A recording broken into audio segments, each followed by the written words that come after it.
I'm Alex Villarreal with the VOA Special English Technology Report. Builders in developing countries are often not required to build strong buildings. So, when a disaster strikes, the damage is often widespread. Yet Japan is one of the most developed countries in the world. Still, the March 11th earthquake and tsunami waves destroyed more than 14,000 buildings. Brady Cox is an assistant professor of civil engineering at the University of Arkansas. He is also an earthquake expert with an organization called Geotechnical Extreme Events Reconnaissance, or GEAR. The group studies major disasters. Professor Cox says Japan has one of the best building code systems in the world. However, he says, this earthquake was huge, one of the top 5 earthquakes in recorded history. So anytime there is an earthquake that large, there is going to be damage. The quake measured magnitude 9. He says one thing many people don't understand is that building codes are meant to prevent loss of life in earthquakes. That doesn't mean that the buildings won't have major damage.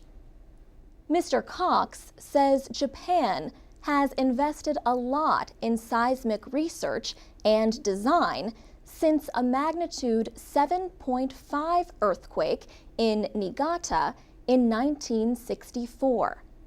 That same year, a 9.2 quake shook the American state of Alaska. He says those 2 earthquakes opened up a lot of new research on something called soil liquefaction.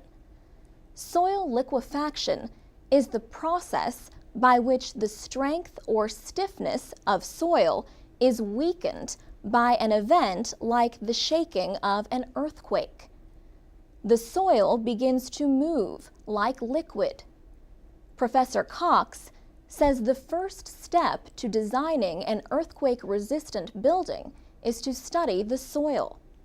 Then, the structural engineers take that information and decide the details of the construction, such as, is this going to be a steel structure? Is it going to be reinforced concrete? How will the framing of the building be designed?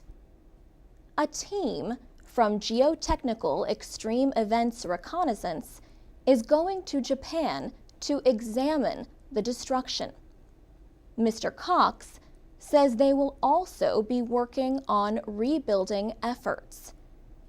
They want to make sure that schools, hospitals, police and fire stations, and government buildings are rebuilt well.